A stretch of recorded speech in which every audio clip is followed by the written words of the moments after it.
네, 좋은 아침입니다. 오늘 아침에는 이사야 40장 1절부터 11절까지요. 같이 한번 살펴보도록 하겠습니다. 이사야 말씀이 조금 어렵고 까다로울 수 있는데요. 내용을 좀 같이 살펴보도록 하겠습니다. 오늘 말씀은 우리에게 크게 세 가지로 구분을 해볼 수 있을 텐데요. 첫 번째 40장 1절부터 2절에서는 하나님께서 구원과 회복을 결정하셨다라는 말을 해주고 있죠. 하나님께서 위로하라라는 말로 시작을 하셔서 이제 심판의 시대, 하나님께서 이스라엘 백성들이 지은 범죄한 것을 징계하셨던 그런 심판의 시대가 끝이 나고 이제 새로운 시대, 위로의 시대가 시작됐다라고 하는 것을 이야기해 줍니다. 사실 누가 누구에게 이야기하는지, 이런 이야기를 위로하십시오라고 하는 이야기를 누가 누구에게 하는지 약간 어려운데요. 우리가 이렇게 생각하는 게 좋을 것 같습니다.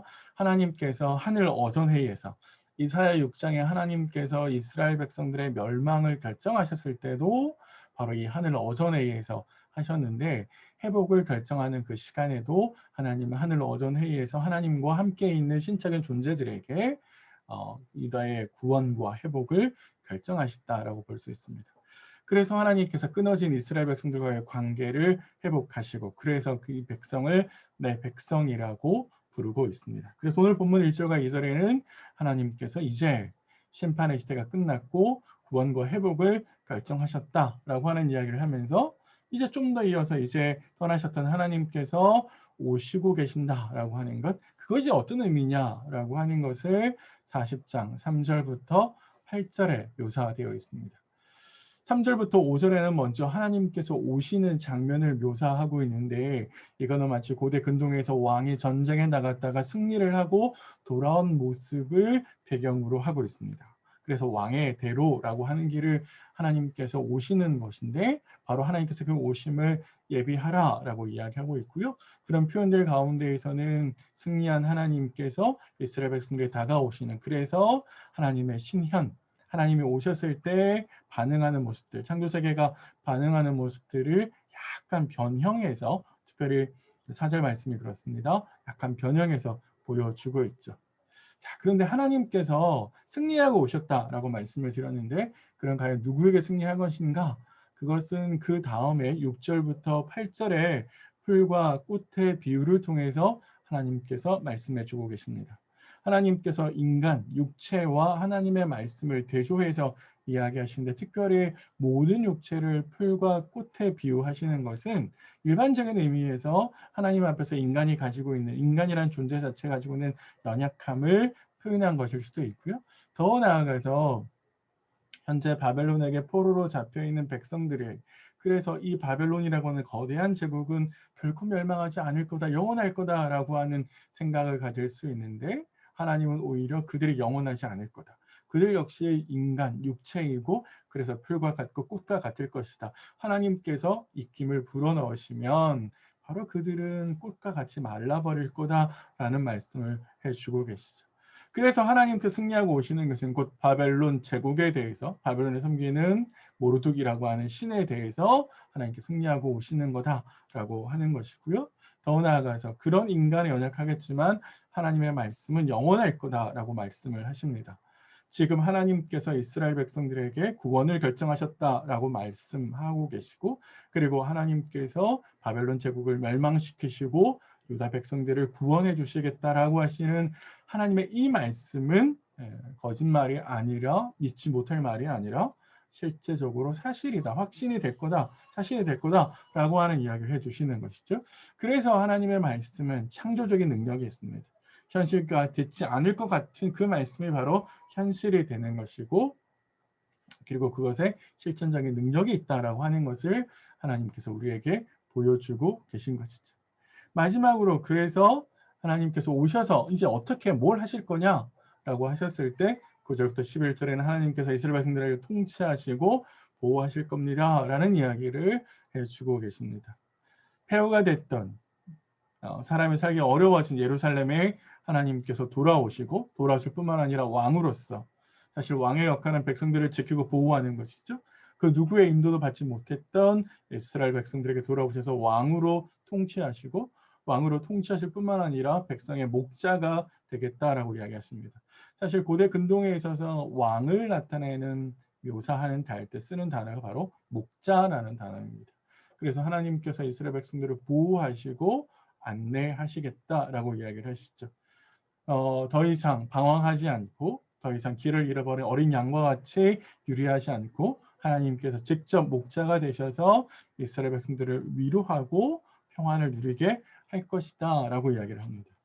전체적으로 종합해 보면 오늘 본문의 말씀은 포로에 잡혀 있는 이스라엘 백성들에게 바벨론의 거대한 제국 안에서 절망하고 신음하는 백성들에게 하나님께서 이제 절망과 신음의 시대가 끝났고 구원의 시대가 열릴 거다. 하나님께서 다시금 오셔서 너희의 왕과 목자가 되어 주실 것이다 라고 위로하시는 말씀입니다 라고 정리할 수 있겠습니다. 이 말씀은 사실 이제 우리에게는 어떤 의미가 있을까를 한번 생각해 보셔야 되는데요. 그 첫 번째는 모두 다 결정은 하나님이 하신다는 거죠. 심판을 결정하신 분도 하나님이셨습니다. 다시 구원을 결정하시는 분도 하나님이십니다. 우리가 아까 하늘 오전 회의에서 결정하신다라고 이야기하셨는데 그건 결국 하나님께서 주권을 갖고 계시는 최고의 결정권자라는 것이고 역사는 하나님께서 인도해 가시는 것이라고 하는 것을 보여주는 것이죠. 믿음은 바로 하나님의 이 주권에 순종하는 것이고 하나님께서 말씀하셨으면 그것이 현실이 될 거다라고 하는 것을 확신하는 것이죠. 특별히 그것이 나의 생각과 판단에 이해할 수 없다 할지라도 순종하는 것, 그게 바로 믿음입니다. 하나님은 하나님의 주권에 대한 이 믿음을 우리에게 요구하고 계시죠. 바벨론 제국이 멸망할 것 같지 않음에도 불구하고 하나님께서 멸망을 이야기하셨을 때, 하나님 오실 것 같지 않았지만 하나님께서 오신다라고 말씀하셨을 때, 현실이 하나님의 약속과 전혀 다르게 반응한다 할지라도 우리는 바로 그 하나님을 믿고 신뢰하고 나아가는 것, 그게 바로 하나님의 주권에 대한 우리의 반응이고 성경에서 요구하는 믿음의 모습입니다. 두 번째 우리가 생각해야 될 것은 하나님께서 이렇게 결정하셨을 때 유다가 뭘 했냐는 거예요. 유다가 하나님의 이 구원, 하나님의 이 결정을 돌릴 것만큼 유다가 잘 했었는가? 우리가 나중에 한번 다시 살펴보겠지만 사실 하나님께서 유다 백성들을 징계하셨을 때에도 유다는 하나님의 이 징계를 잘 이해하지 못했습니다. 그들은 충분히 하나님의 말씀에 대해서 상고하지 못했습니다. 왜 하나님께서 우리를 멸망하셨을까? 이걸 깨닫지 못했거든요. 그럼에도 불구하고 하나님은 구원을 결정하시고 회복을 결정하십니다.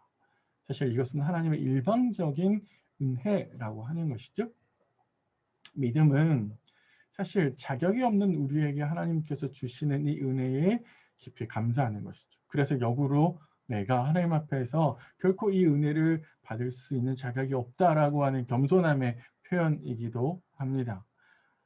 우리는 그래서 사실 이 은혜에 하나님의 포기하지 않는 사랑, 그분의 의지가 이스라엘은 결코 하나님을 잘 섬기지 않았고 잘 따르지 않았지만 그럼에도 불구하고 자신의 선택하신 이스라엘을 포기하지 않으시는 하나님의 놀라운 사랑을 생각해 볼 수 있을 것 같습니다. 하나님 앞에서 우리의 모습이 그렇지 않습니까?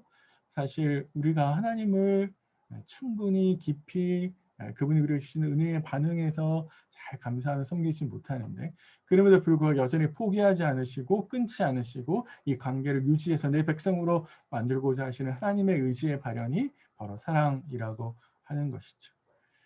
더 나아가서 바로 하나님께서 이런 주권을 갖고 계시고 하나님께서 포기하지 않는 사랑을 갖고 계셨을 때 성경은 오늘 우리에게 한 가지를 더 요구하는데 바로 하나님께서 이렇게 말씀하시는 것에 대해서 신뢰를 요구하십니다. 말씀에 대한 신뢰. 사실 앞에서 잠깐 말씀드렸듯이 이스라엘 백성들이 현재 절망과 패배에 빠져 있거든요.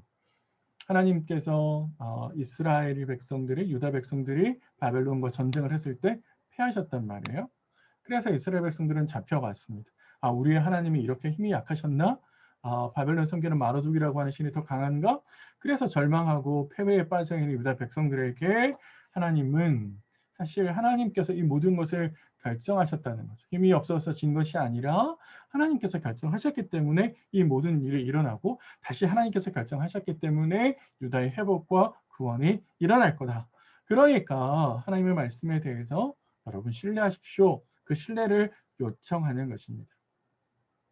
다시 믿음은 변하지 않는 현실에도 불구하고 하나님 말씀을 확신하는 것이죠. 우리는 따질 수 있죠. 하나님 왜 지금입니까? 그동안은 뭐 하셨습니까?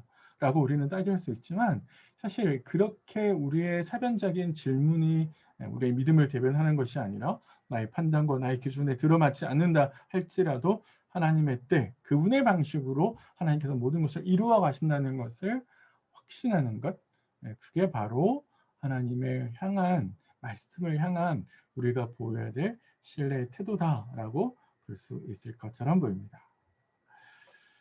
오늘 이사야 40장 1절부터 11절까지 말씀 내용을 살폈고 본문의 말씀을 살폈는데요. 깊이 다시 한번 묵상해 보시면서 하나님의 이 말씀이 내 삶에 주시는 은혜가 무엇인지, 또 내 삶의 어떤 부분을 지적하고 계시고 또 우리에게 깊은 생각을 하게 만드시는지 깊이 한번 깨닫는 시간 가졌으면 좋을 것 같습니다. 오늘 하루도 이 말씀과 동행하시고요. 또 이 말씀이 오늘 하루 우리를 인도하기를 주님의 이름으로 부탁을 드립니다. 내일 아침에 다시 뵙겠습니다.